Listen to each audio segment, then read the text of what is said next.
അപ്പോൾ നമുക്ക് നല്ല ടേസ്റ്റി ആയിട്ടുള്ള ബണ്ണൊന്ന് റെഡിയാക്കി എടുക്കാം. അതിന് വേണ്ടി 1/4 കപ്പ് ഇളം ചൂടുള്ള പാലിലേക്ക് 2 ടേബിൾ സ്പൂൺ പഞ്ചസാരയും 1 ടേബിൾ സ്പൂൺ ഈസ്റ്റും കൂടി ഇട്ട് കൊടുത്ത് മിക്സ് ചെയ്ത് മാറ്റി വെക്കുക. ഇനി ഇതിലേക്ക് 2 കപ്പ് മൈദ, 1/4 ടീസ്പൂൺ ഉപ്പ്, 1 മുട്ട, 1 ടേബിൾ സ്പൂൺ ബട്ടർ എന്നിവ ഇട്ട് കൊടുത്ത് നല്ല സോഫ്റ്റാക്കി ഒന്ന് കുഴച്ചെടുക്കുക.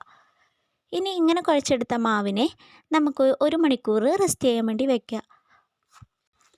അങ്ങനെ അതവിടെ 1 മണിക്കൂറിന് ശേഷം മാവൊക്കെ നല്ലതുപോലെ പൊന്തി വന്നിട്ടുണ്ട്.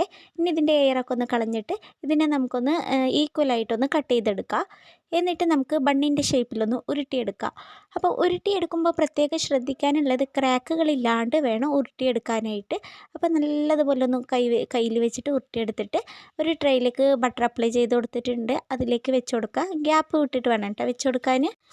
അപ്പോൾ ഒരു അരമണിക്കൂറിന് ശേഷം ഇതിലേക്ക് ഒരു മുട്ടനെ പൊട്ടിച്ചൊഴിച്ച് കൊടുത്തിട്ട് ഒന്ന് ബ്രഷ് ചെയ്ത് കൊടുത്തിട്ടുണ്ട്. ഇനി 200 ഡിഗ്രിയിലാണ് ഞാൻ പ്രീ ഹീറ്റ് ചെയ്ത് വെച്ചിട്ടുണ്ടായിരുന്നു 10 മിനിറ്റ് ഓവന്. അതിലേക്ക് നമുക്കൊന്ന് ബേക്ക് ചെയ്യാൻ വേണ്ടി വെക്കാം.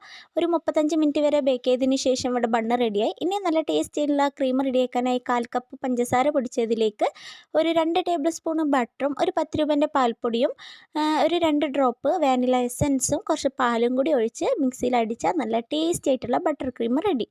അപ്പോഴത്തേനും ഇവിടെ ബണ്ണൊക്കെ ചൂടാറി വന്നിട്ടുണ്ട്. ഇതൊന്ന് കട്ട് ചെയ്തിട്ട് ഇതിൻ്റെ ഉള്ളിൽ നമുക്ക് ഫില്ലിങ്ങും കൂടി ക്രീം കൊടുത്താൽ അടിപൊളി ടേസ്റ്റി ആയിട്ടുള്ള ഒരു ബട്ടർ ക്രീം ബണ്ണ് ഇവിടെ വീട്ടിൽ തന്നെ റെഡിയാവും കേട്ടോ. അപ്പോൾ എല്ലാവരും ഒന്ന് ട്രൈ ചെയ്ത് നോക്കുക. ഇഷ്ടമായി വെച്ചാൽ ഒന്ന് ലൈക്ക് ചെയ്യുക.